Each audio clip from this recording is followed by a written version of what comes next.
ረኺብና የዘልና መደብ ኣዝዩ محزن ዝኾነ ሓበሬታ እዩ ተሰሚዑ ዘሎ እዚ ሓብና እዚ ካብ ዝጠፍእ ብዙሓት መዓልታት ዘቁፀረ እንትኸውን ሎም ዓይነት ግን ኣዝዩ ብሕዛንን ኣሰቃቅን ብዝኾነ ኩነታት ሬሱ ተኸትኺቱ ኣብ ካሻ ኣትዩ ተረኺብሎ ንሱ ከዓ ፍሉይ ቦታ ኣብ ሓሚዳይ እንዳተባሃለ ዝፍለጥ ቦታ እዩ ተረኺብሎ ማለት እውን ኣብ መቐለ ኮይኑ ፍሉይ ቦታ ከዓ ሓሚዳይ እንዳተባሃለ ውፅእ ኢሉ ካብ መቐለ ዝርከብ ቦታ ሬሱ ተረኺበሎ እንታይ እዩ ገይሩ ሰላምታ ናይ ብጻሕኩም ክቡራት ተኸታተልትና እምበኣርከስ ኣብቲ መእተዊ ከም ዝሰማዕኹሞ መሕዘንን ልቢ ሰባርን ዝኾነ ሓበሬታ እዩ ኣብ ማሕበራዊ ሚድያ እናተነጋገረ ዝርከብ ማለት እዩ እዚ ድማ እቲ ንልዕሊ 3 ወርሒ ጠፍዩ ዝጸንሐ ፊልሞን ሓውና ቤተሰብን መላእ ስድራን ካብ ዝዓለት እዚኣ ድቃስ ኢኖምሉ ዝነበሩ እሞ ድማ ዳይ ፊልሞን ብተስፋ ዝጽበዩ ዝነበሩ ሎሚ እዚ ሰምዕዎ ዘለኹም ሕማቕ ሓበሬታ እንዳተሰምዑ እዩ እዚ ሓበሬታ እዚ ድማ ከምቲ ዝሰማዕኹሞ እንተኮይኑ ኣብ መቐለ ፍሉይ ቦታ ሓሜዳይ ኣብ ዝበሃል ቀቲሎም ኣብ ካሻ ደውርዮሞ እናተባሃለ እዩ እዚ ድማ ልቢ ሰባሪ ዝኾነ ነገር እዩ እንዳተነገረ ዝርከብ ዳይ ምጥፋእ ፊልሞን እስካብ ዝዓለት እዚኣ 3 ወርሒ ዘቁፀረ እንትኸውን ነገር ግን ድማ ዳይ ምጥፋእ ፊልሞን ብዝተፈላለዩ ሓበሬታታት እንዳወፀ ከም ዝነበረ እውን ዝፍለጥ እዩ ነገር ግን እዚ ሓበሬታ እዚ ብህይወት ኣሎዶ የለን ዝብል ግን እስካብ ዝዓለት እዚኣ ዘይተሰምዐ ዝነበረ ምዃኑ የፍልጥ እዚ ሓውና እዚ ደግን ሎሚ ከም ዝስማዕ ዘሎ እንተኮይኑ ሞይቱ ኣብ ሜዳይ ተደውሪ ተረኺቡ እናተባሃለ እዩ ከም ዝፍለጥ ቅድሚ ዝተወሰነ መዓልቲ ሰወይቱ ናብ ማሕበራዊ ሚድያ ወፂኣ 15 ሚልዮን እንተኮይና ህይወት ፊልሞን ክነረክብ ክንኽእል ኢና ኢሎም ኣፈራሪሖማ ከም ዝነበሩ ዝፍለጥ እንትኸውን ነገር ግን እዛ በዓልቲ ገዝኡ እዚኣ ድማ ዳይ ፊልሞን ኣፍልጥኒ ወይ ድማ ፊልሞን ብቪዲዮ ኣርኢኒ ናበለት ኣብ ክርክር ጉዳይ ከም ዝነበሩ እውን እንዳተነገረ ጸኒሑ እዩ ነገር ግን እዚ ሓውና እዚ ብዝሕዝን መልክዑ ከም ዝሰማዕኹም ኣፍቲ መእተው ግን ተቐቲሉ ኣብ ካሻ ተደውሪ ተረኺቡ እናተባሃለ እዩ ብዝሕዝን መልክዑ እዚ መን ረኺብዎ ከመይ ዝበለ ሓበሬታ እዩ ዝብል ድማ ናብ ውሽጢ ዳሃስስና ዝርዝራቱ ናባኹም ኩነብሎ ኢና ማለት እዩ ብተወሳኺ ድማ 154 ጽዒና ዝነበረት ጀልባ ኣብ የመን ባሕሪ ጥሒላ እናተባሃለት ያ ትርከብ እዛ ዝጠሓለት ጀልባ ድማ ብዝሕጋዊ መንገዲ ናብ ስዑድ ዓረብ ክትኸድያ ኣብቲ ባሕሪ ጥሒላ ተሪፋ ዘላ እዚ ድማ ብዙሕ ቤተሰብ እንዳተጨነቀ ይርከብ ማለት እዩ እዞም ሰባት እዚኦም ኩሎም ኣብቲ ባሕሪ ዝተረፉ እንትኾኑ 68 ዝኣክል ሬሶኦም ዝተረኸቡ 74 ድማ ሬሶኦም ዘይተረኸቡ ኣሎ እናተባሃለ ብዝተፈላለየ ማሕበራዊ ሚድያ እንዳተገለጸ ካብዚ ብዝተበገሰ ድማ ዝተፈላለዩ ወለዲ ፍላይ ድማ ንስደት ኢሉ ሓውን ሓፍቱን ዘምርሐ ኣብ ጭንቅን ኣብ ሕማቕ መከራን ከም ዘሎ እንዳተገለጸ ዝርከብ ነገር ግን ድማ 12 ብህይወቶም ማለት እውን ቆሲሎም ዝወፁ ኣለዉ እሶም ዘውፅዎ ምሽጥር እውን ኣሎ እንመን እዮም ነይሮም ተጋሩ እንመን ነይሮም ተጋሩ እንመን ነይሮም ካበይ ንዝብል ሓበሬታውን ካብኦም ዝተረኸበ ምሽጥር ኣሎ ማለት እዩ እምበኣርከስ ነዚ ንዝኣመሰሉን ሓበሬታታት ኣለውና እስካብ መጨረሻ ሓቢርኩምና ንምጽናሕ ድማ ሓደሽ ዝኾንኩም ሳብስክራይብ ነውልኩም ኣባላትና ድማ ላይክ ሸር ነውልኩም መደባትና እስካብ መጨረሻ ሓቢርኩምና ጽንሑ እምበኣርከስ ኣብቲ ሞተዊ ከም ሰማዕኹሞ ፊልሞን ሓውና ብዘገርም መልክዑ ኣብ መቐለ ፍሉይ ቦታ ሓሜዳይ ኣብ ዝበሃል ሞይቱ ተረኺቡ እናተባሃለ ዝርከብ ብጣዕሚ ብዝሕዝን መልክዑ እዩ እንዳተነገረ ዝርከብ ማለት እዩ እቶም ስድራ ድማ እዚ መርዲ እዚ በጽሕዎም ሓዚኖም ይርከቡ እናተባሃለ ብዝተፈላለዩ ማሕበራዊ ሚድያ እንዳተነገረ ይዝርከብ ማለት እውን ዳይ ምጥፋእ ፊልሞን እስካብ ዝዓለት እዚኣ ኩሉ ሰብ ብተስፋ ዝጽበዮ ዝነበረ ኩነታት እዚ ነገር እዚ ክኾን ከሎ ግን ብጣዕሚ ዝሕዝንን ልቢ ሰባርን ዝኾነ ነገር እዩ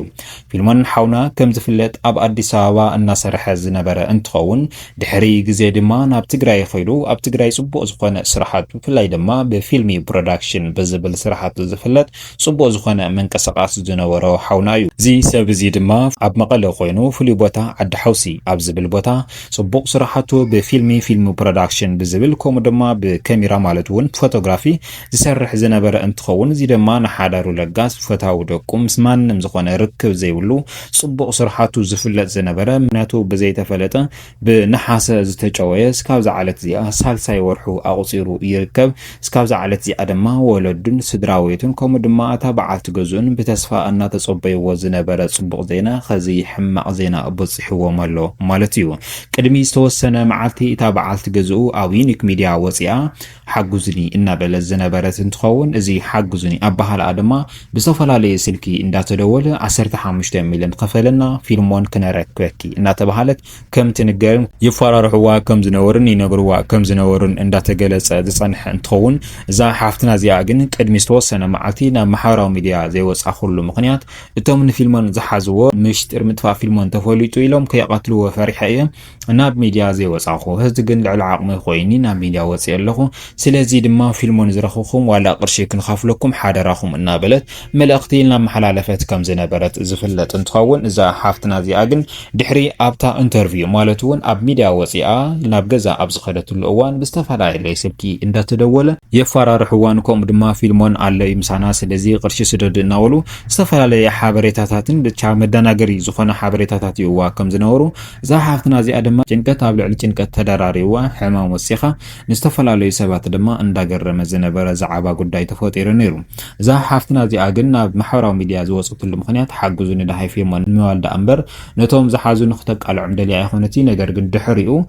ከፈራርሕዋ እዮም ኢሎም ማለት ይኩራ ሰማዕትና ብዝገርም መልክዑ ናይዚ ሓውናዚ ምስ ፖለቲካ ይኹን ምስ ዝተፈላለዩ ነገራት ምንም ቅርርብ ዘይነበረ ኩሉ ግዜ ኣብ ስርሑ ፈታዊ ደቁ ዝነበረ ምክንያቱ ብዘይተፈለጠ እዮም ጨውዮም ወሲዶሞ እስካብ ዝዓለት እዚኣ ድማ ቅርሺ ስደድና እናበሉ ናብታ በዓልቲ ገዝኡ ይድውላ ከም ዝነበረ እዩ እንዳተነገረ ጸኒሑ ነገር ግን ሎሚ ብጣዕሚ ብዝገርም መልክዑ ምሕዘኒ ሓበሬታ እናተሰምዕ ዘሎ እዚ ድማ ድሕሪ ዝተፈላለዩ እዋናት ፊልሞን ሓውና ቀቲሎም ደብሪዮሞ እናተባሃለ ዝተፈላለዩ ጽሑፋትን ኣብ ዝተፈላለዩ ማሕበራዊ ሚድያታትን እንዳተነገረ እዩ ዝርከብ ማለት ይኩራ ሰማዕትና እዚ ድማ መጽናዕቲ ንስድራ ፊልሞን እናበልና ነገር ግን ድማ ኣብ መቐለ ዝግበሩ ተግባራት ዘለው እቲ ዝጠፍአ ፍትሒ ዘይረኸሉ እቲ ዝቀተለውን ቅጽዓት ዘይባሃወሉ ኩነታት እዩ እንዳተስፋሕፈሐ ዘሎ እዚ ድማ ህዝቢ ተሪር ዝኾነ ቁዋን ንኸስምዕ በዚ መልእኽቲ እዚ ኣቢልና ክነመሓላልፍ ንኽእቱ ማለት ይኩራ ሰማዕትና ሰብ ብዝኸዶ ዝተርፍ እንተኮይኑ ብዝኸዶ ተቐቲሉ ዝተርፍ እንተኮይኑ እዛ ዓዲ እዚኣ ናበይ ከም ተምርሕ ዘላ ካብዚ ምርዳእ ኣይከኣል እዩ ማለት እዩ ተወሳኺ ድማ እቶም ናብ ስዑዲ ዓረብ ዘይሕጋዊ መንገዲ ክኸዱ 154 ኣብ ሓንቲ ጃልባ ተጻዒኖም ዝነበሩ ኣብቲ ባሕሪ ጥሒሎም ተሪፎም እናተባሃለ እዩ እዚ ድማ መሪር ሓዚን እንዳተገለጸ እዩ ዝርከብ ማለት እዩ ኣብ ትግራይ ብዘሎ ኩነታት ማለት እውን ናይ ዘይምርግጋዕ ነገራት እዩ ዝረኣይ ዘሎ ስለዚ ድማ ኩሉ ሰብ ናብ ስደት እዩ ዘምርሕ ዘሎ ማለት እዩ ኩራ ሰማዕትና ባርክስ እዛ ጃልባ እዚኣ 154 ሰባት ሒዛ ናብ ስዑዲ ዓረብ ክትሻገር ኣብ ጸንሐትሉ እዋን እያ ኣብቲ ባሕሪ ጥሒላ ተሪፋ ዘላ ካብዚኦም ድማ 68 ረይሶኦም ከም ዝተረኸበ 74 ድማ ረይሶኦም ከም ዘይተረኸበ 12 ዝኣኽሉ ድማ ቆሲሎም ከም ዝወፁ እዩ እንዳተነገረ ዝርከብ እዚ ድማ መሪር ሓዘን እንዳተሰምዕ እዩ ዝርከብ ማለት እዩ ፍላይ ድማ ብዘይ ሕጋዊ መንገዲ ዝግበር ዘሎ ጉዕዞ ብሊብያ ይኹን ብየመን ብዙሕ ህይወት እንዳተኸፈለሉ ብዙሕ መስዋዕቲ ይኸፍሉ ከም ዘለው እዞም ኣሕዋትና እዚኦም ክንነግረኩም ንፈቱ ማለት እዩ ጥራሕ ገለይሉ ካብዚ ቸጊሩ ኣብ ጽቡቕ ናብራ ዝምርሕ ዘሎ ነገራት ከይኾንና ንርኢ ነገር ግን ድማ ኣብ የመን ባሕሪ ኣብ ሊብያ ማለት እውን ኣደዳ ዓሳ ኮይኖም ዝተርፉ ዘለው ኣሓትና ይኹን ኣሕዋትና ወሒዳት ኣይኮኑን ማለት እዩ ባርክስ እዚ ሓበሬታ እዚ ድማ ካብቶም ኣብኡ ማለት እውን ቆሲሎም ዝወፁ 12 ሰባት እዩ ተጋሩ እውን ከም ዝነበሩ መብዛሕትኦም ድማ ተጋሩ ከም ዝኾነ እውን እንዳተገለጸ ይርከብ እዚ ድማ ነቶም ስድራ መሪር ሓዘን እናበጽሖም ይርከብ ማለት እዩ እስካብ ዝዓለት እዚኣ መርዳእቲ ኣይበጽሖም እዩ ዘሎ እንመን ካበይ ንዝብል ነገር ግን መብዛሕትኦም ተጋሩ ከም ዝነበሩ እዩ በቶም ኣብኡ ቆሲሎም ዝወፁ እንዳተነገረ ዝርከብ ማለት እዩ ክቡራ ሰማዕትና ባርክስ ሎሚ ዝወልናዮም ሓበሬታታትና እዚኦም ይመስል ነይሮም እስካብ መጨረሻ ሓቢርኩም ዝሰማዕኩምና ድማ ካብ ልቢ እናመስገና ኣብ ዝቕጽል መደባትና እስካብ ንራኸብ ሰላም ሰናይ ጻኒሕቲ ይጎረልኩም ሰላም ሰላምታ ይነዓኹም